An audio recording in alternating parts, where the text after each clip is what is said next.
Hey everyone, and welcome to another edition of Creative Aging. It's starting to be the holiday season, so we are going to be making some gingerbread ornaments. They're special gingerbread ornaments this year. They're quarantine gingerbread.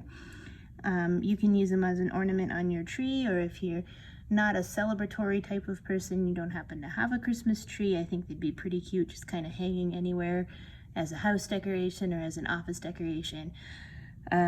Just as a way to commemorate the fact that 2020 hasn't been great, we're gonna go ahead and make the best of it. Lemons out of lemon, I got that backwards. Lemonade out of lemons, right? Duh. Happiness out of quarantine, and we're gonna go ahead and make ourselves some quarantine gingerbread guys. So to start with, I think we'll go ahead and add the gingerbread gentleman or lady or person. We'll add their frosting decorations. And the reason that we're going to do these guys first is because it is the one part of this particular craft that is glued. So what we're going to do is you're going to pull your rickrack out. That's what this is called. This is a zigzaggy piece of ribbon. If you weren't aware, it's called rickrack. And we're going to cut pieces to fit across our gingerbread guy's feet and hands so that it looks like maybe he was decorated out of frosting. I'm going to take them off because I'll lose them otherwise. They're pretty tiny. Even though I make a lot of crafts, fine motor stuff is just not always my forte. So I have to try to keep track of what I've put where. Because otherwise I will lose all these tiny little pieces, and then there's a chance that I might say bad words on camera, which I feel pretty proud of myself. I haven't said any so far this whole entire year. It's been about 6 months since I've been coming with you guys virtually on our quarantine adventures. So thanks so much for signing up for these kits that we get from Collective and from the Stampers every month, and coming back and seeing me every week to do these projects. So I'm going to go ahead and just add a little glue. It really doesn't need much. Tacky glue, which is this lovely stuff I'm using here, really dries quickly, and I use it to bond fabric to fabric. It's probably the best glue out there other than hot glue for that, but hot glue is going to make a mess. Now, this is going to dry clear. You're not going to see it. I'm going to get glue all over my fingers before I use needles, which is going to be great. But it'll dry as we work our way through the project. Believe it or not, I really hate having gluey hands. So I keep trying to get it off of me as we continue our project. All right. Alrighty, so that rickrack is on there and it will dry as we go along. Next thing we're going to go ahead and do is add our buttons.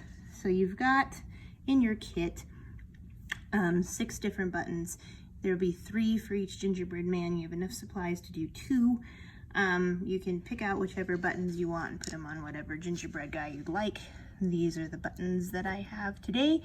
And I don't know about you, but I'm going to put a big one and then a little one and then a big one. So the first big one's just going to kind of, actually I think I want to put the darker pink one down there. That way? Nah, that way. Right there. So I've already got a pre-threaded needle because everyone knows that I have some problems with needles and getting them threaded on camera, which let's not have a repeat of any of those amazing adventures today. And because we're not gonna be fiddling around with this guy too much, I don't think we need to go back through the buttons except for the once. So there's one button on, and I'm not even gonna cut my floss. I'm just gonna move on directly to putting the next button on because no one is gonna see the inside of this guy. Nobody in the world.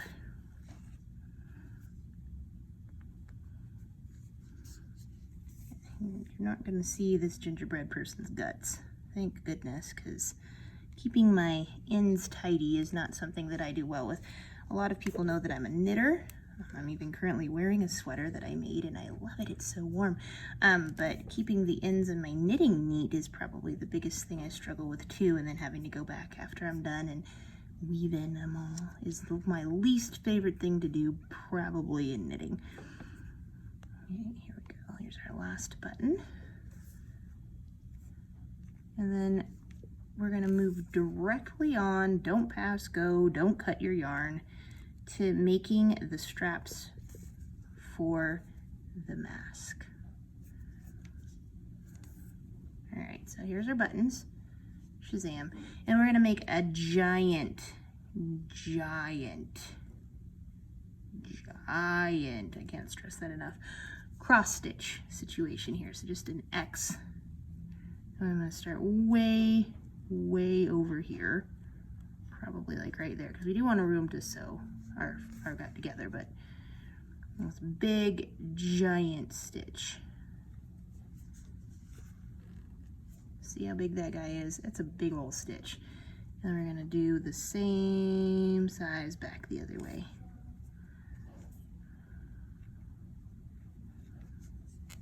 Okay, so that is actually the basis for our mask. In your kit, you'll notice that you have a very small piece of white felt, and out of that white felt you're going to cut some small squares. This is as small as my square is. It's not real big because our gingerbread's face is real big, but that's going to be, we're going to sew that guy right on there just like that, and that's going to be his mask. Now you can sew it on any way you want to, but I think it looks authentic to do just one stitch across the top and one stitch across the bottom, like the seams of the masks that, the paper masks that everybody wears. So that's how I'm gonna go ahead and put the mask on. So I'm going to go one stitch here across the top. And you'll notice I'm running out of thread because I made another one of these guys to show you a finished one, or mostly finished one. And one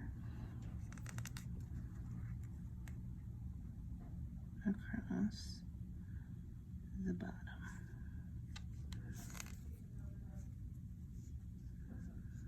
And as you notice, now it has those two seams, and I think that actually looks really authentic and like the way masks look when you're wearing them. So then we'll just go ahead, we're not going to use the white anymore, so just tie that guy off there in the back of the work. And then I'm going to get really proud of myself here, and hopefully it's not going to screw up. I have learned for this particular project how to make French knots. You will be so proud of me. I tried to learn how to do them before and I couldn't figure it out, and I watched a ton of YouTube videos, and I think I finally got it. So we're going to do 2 French knots, one for each eye.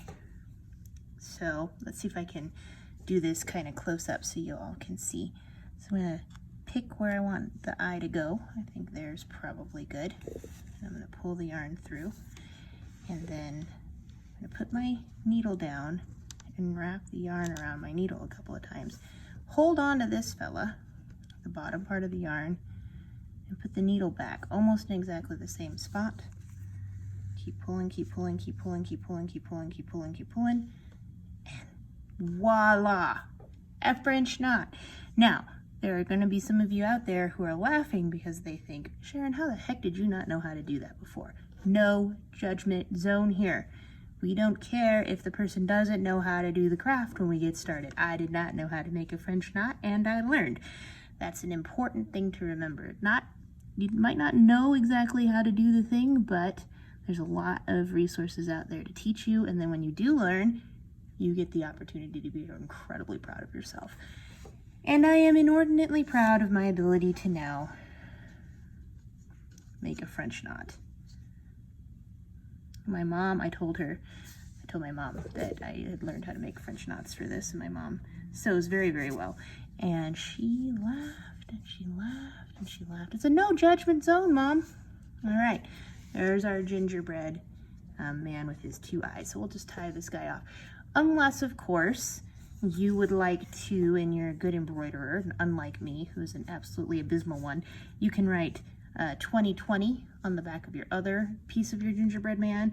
You could write, I don't know, no more toilet paper, whatever you want to do, a holiday message, or, you know, good riddance 2020 sounds pretty good to me, across the back of him. I'm not going to do that because I am not good at embroidery, but that is up to you. Make your choice if you'd like.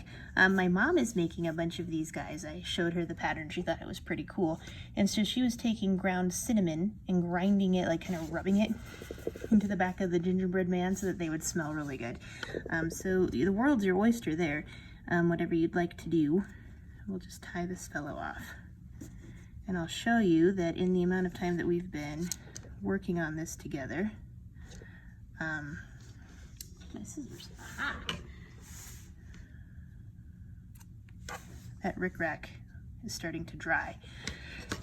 All right, so on to the part where we sew our gentleman together, or our lady, or our person. It is whatever you want. So I have one here that I've mostly sewn together with whip stitch, and so I'll show you that when I got started, you can move this up to the camera a little bit. You can see there the knot is actually in between the two gingerbread fellows' heads. I whip stitched all the way around to here, where we'll finish it up. You can do blanket stitch if you feel like whip stitch isn't going to hold it together properly, but we're not going to stuff this guy super fat.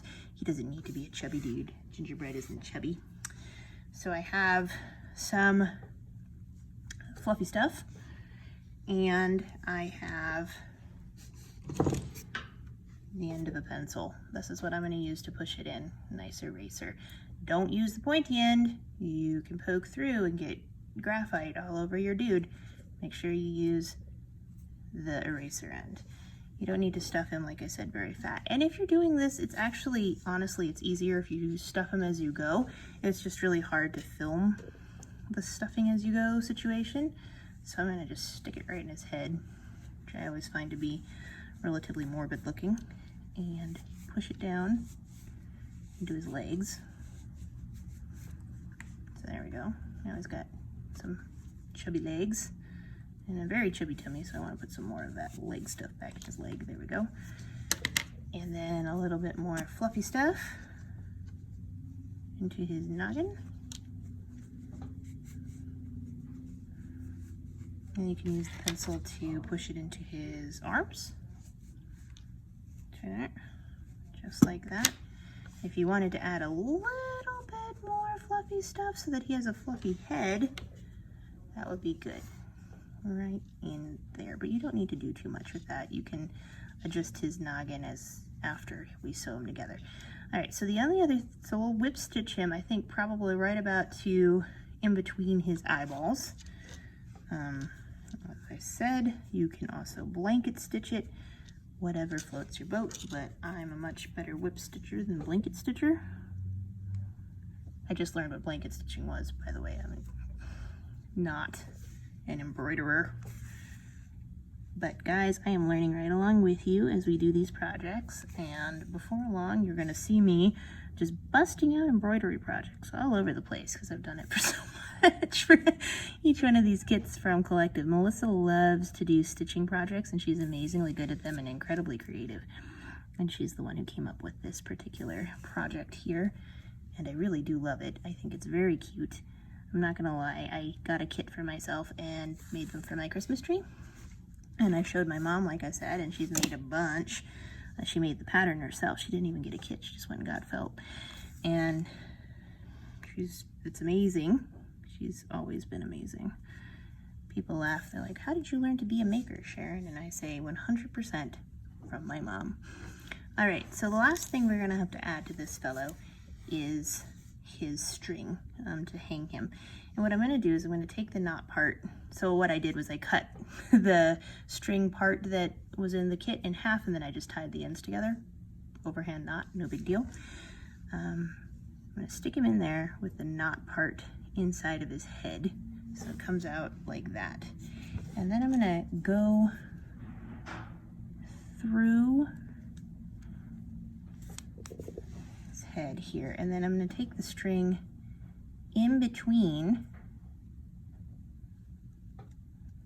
hopefully not poke myself. So if you watch here, do you see how that's going?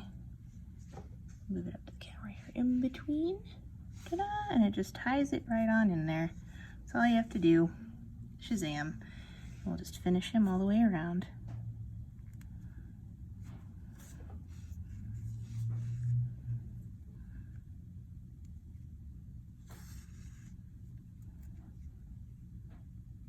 Whip stitching away. Come on, guys. See how much I've improved since those silly llamas this summer that I just had such a hard time with.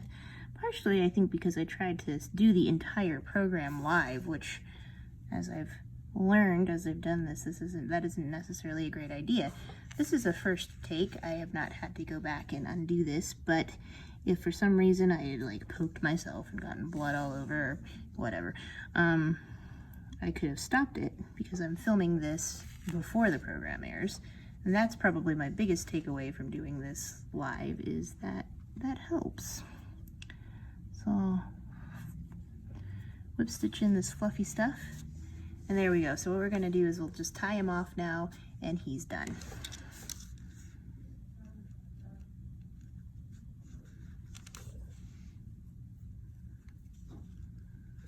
All right, give him a little snip, and we've made ourselves a quarantine gingerbread guy. Alrighty, that's our project for today. Next week we'll be doing quarantine. No, we're not doing anything quarantine. We're doing ugly sweater magnets. That ought to be pretty darn cute. The link is available, pueblolibrary.org, under calendar of events. Please register. It's going to be super cute. And until I get to see you guys again, stay safe, stay healthy, and keep making. Have a great day. Bye.